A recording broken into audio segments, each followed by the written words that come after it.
yantra. And my question is she the geometric representation of the deity in Coimbatore, in the temple?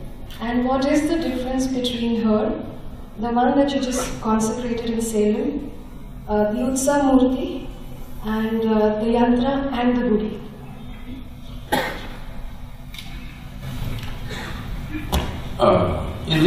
Do you see some difference between me and the speaker which is out there, which is speaking to you right now? You notice some difference? But it's right now, it's an extension, isn't it? Whatever I speak wouldn't reach you unless the microphone and the speaker are functioning. So, the yantra and the gudi is just like delivery systems. In some way, even now as I speak, when we say this voice has a certain pattern. Every pattern is a geometric form in some way. Now if I speak, now as I'm speaking, waves and patterns are falling out of my mouth. Yes? This used to happen to me when, as a little child, I'd go sit in the class like this, I see things spilling out of their mouth, but I don't translate it in my head back into sound, I just see the patterns. So even now, these patterns are spilling out of my mouth. This microphone is picking it up, making it into a completely different geometric pattern and going down to the speaker. And there again it is being transformed into another geometric pattern, which again is coming as sound. See, right now, from this microphone, which is a wireless microphone, to the amplifier, and from the amplifier to the speaker, there are different geometries. Yes? The different types of wave patterns. It is not sound, it is sound, but it is not the kind of sound that your ears can perceive. Otherwise, what is going here from the transmitter that I have to the amplifier, it's a different geometry. Because it's a different geometry, only the receiver there is able to perceive that, not you. For you to perceive, again it has to be transformed into a geometric pattern that you hear, which is as you experience sound right now. Similarly, the Devi is of a certain geometric pattern. The transmission is of a different geometric pattern.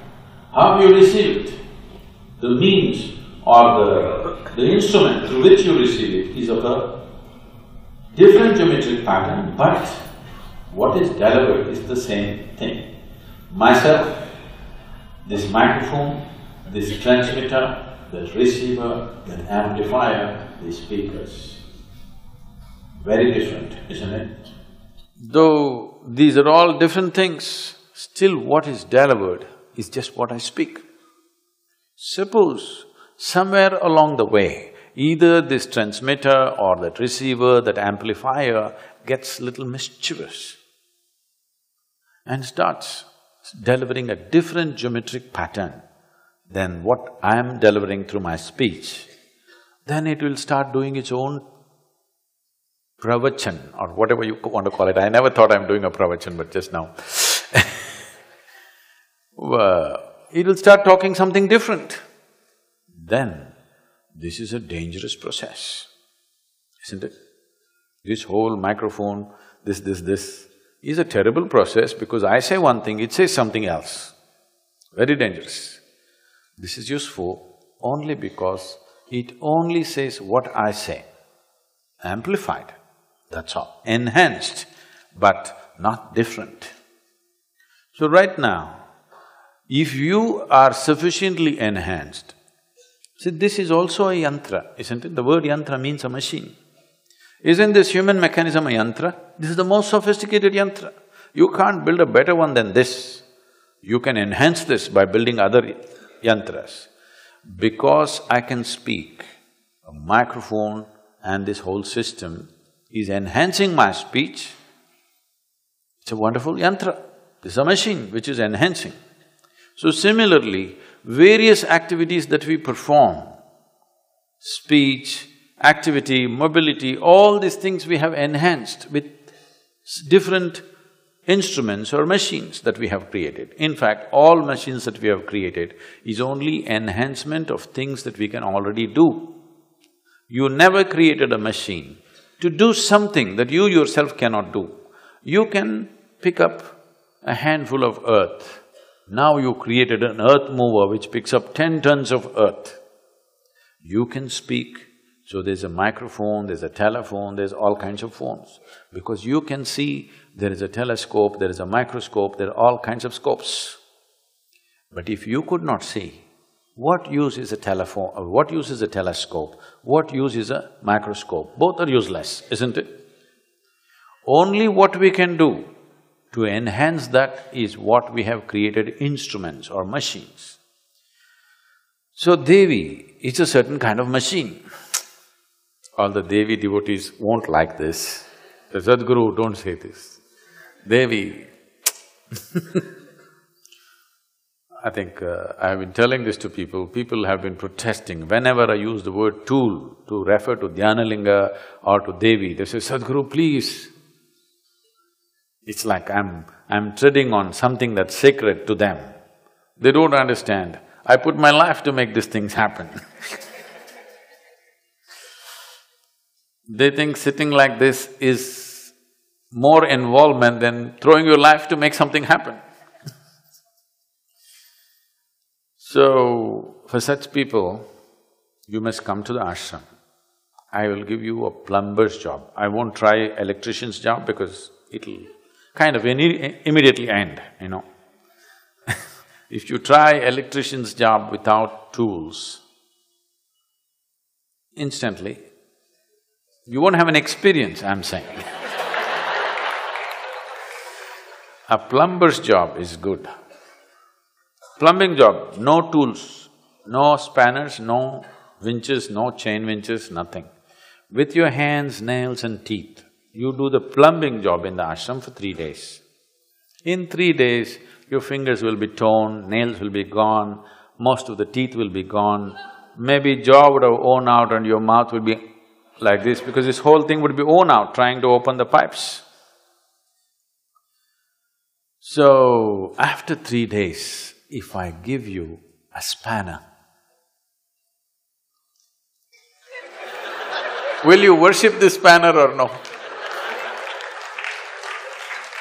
For sure, you'll worship the spanner or no?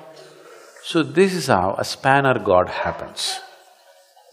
Yes, spanner gods. Because in this country, we worship a spanner, we worship a crowbar, we worship a car, we worship electrical switches, everything.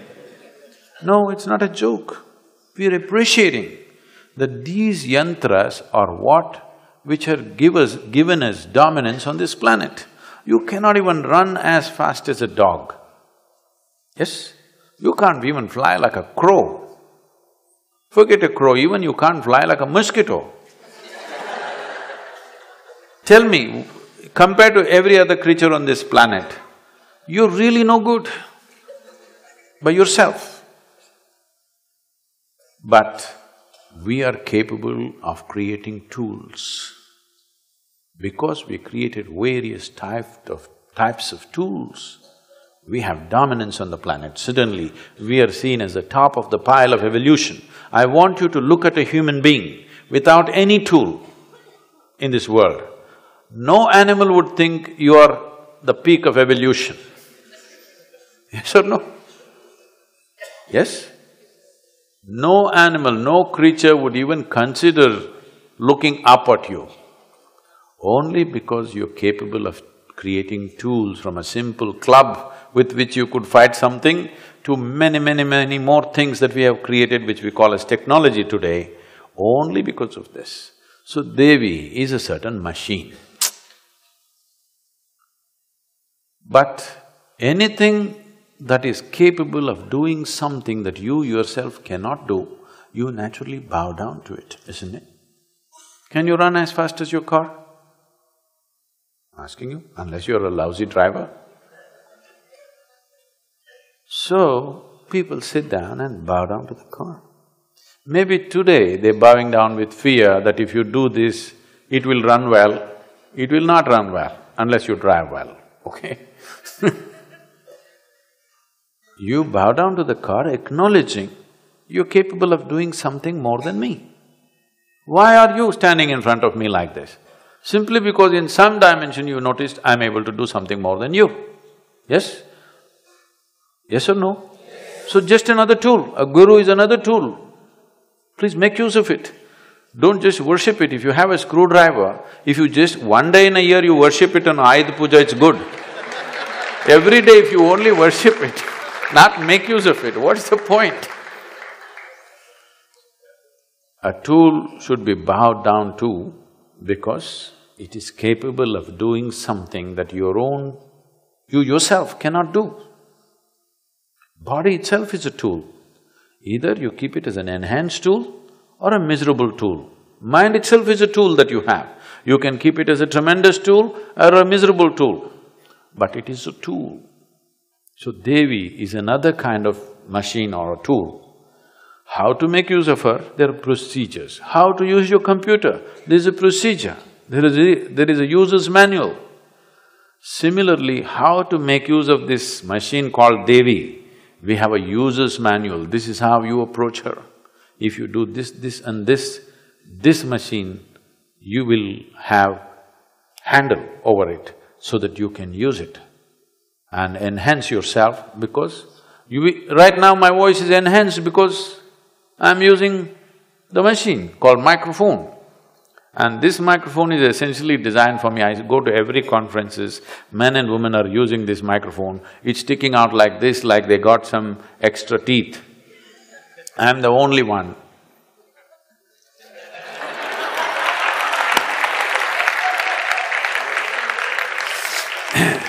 Whatever type of spiritual sadhana one does,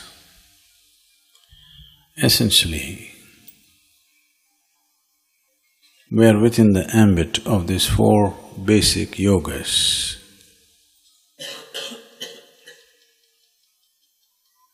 The yoga of the body, which we refer to as karma yoga. Yoga of the energy, which we call as kriya yoga. The yoga of intellect, which we call as the gnana yoga. And the yoga of the emotion, which we refer to as bhakti yoga or yoga of devotion. These are only four things. In these four things, only the yoga of the body and the yoga of the energy have concrete, tangible processes. You can move from point A to point B if you work towards it.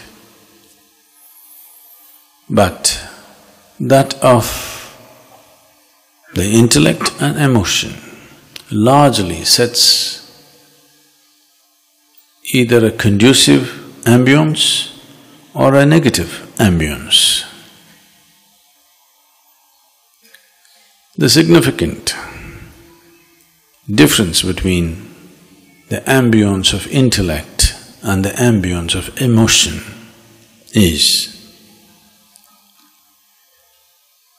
because the very nature of intellect is to divide everything. Whatever is given to you, if you have a sharp enough intellect, it's like a scalpel. It wants to cut it open and see. So that means if you had one problem, at the end of it you'll have two. This is the nature of the intellect. It once happened. A gypsy man scolding his son, "You good-for-nothing fellow, if you don't learn some jugglery, thievery and some antics to perform, I will put you into a school.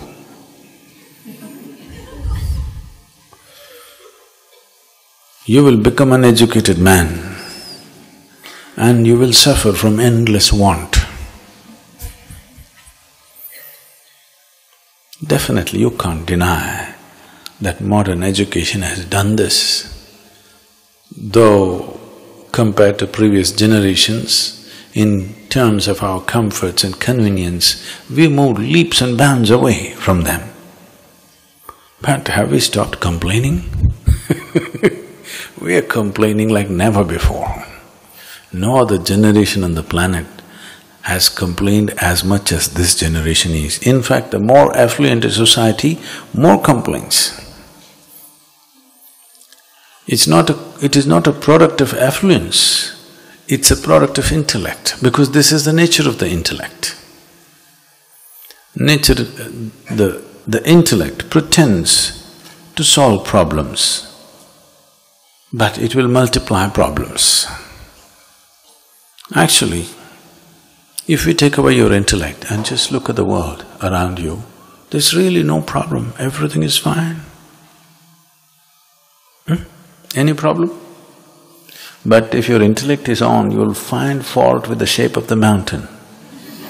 Say, it should have been like this, not like that. So if you pursue inner possibilities, if you pursue your self-realization, or if your ambitions are bigger than that, and intellect is the way that you conduct your body and your energy, because body and energy are tangible situations. Intellect and emotion, you don't know. Today, you look at it and this looks the right thing. Tomorrow you look at it, that looks like the right thing. Today with your emotion, you look at this person, this looks like the most beautiful person. Tomorrow you look at that person, that looks like the most beautiful person. Emotion gives you a little more stability, but if you apply just your intellect, then you will see every day it will confuse you about every little thing in your life. The fundamentals of your life or the ambience of your life will never settle, always it's in question mark. This is what the modern societies are suffering from, because they have become enslaved to their own intellect, not understanding that intellect functions only from the limited data that you have provided. But you have enslaved yourself to the intellect, because intellect makes you look smart in front of other people. You will be dumb with life. You will not know how to simply sit here joyfully, because you have to find a good reason. And as you get more and more intellectual, it becomes harder and harder to find that good reason. Yes?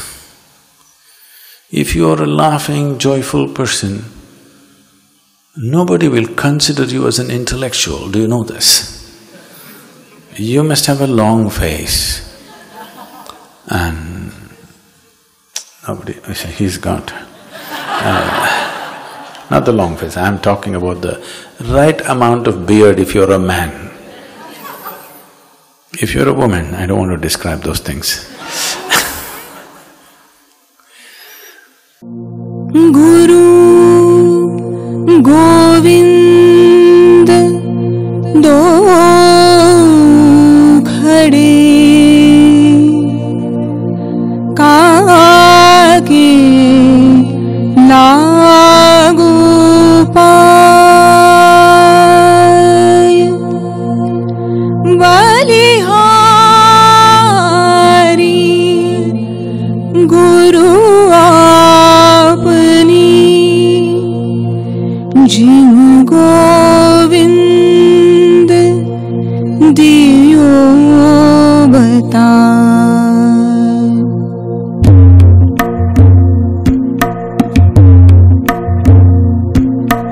मात पिता तुमने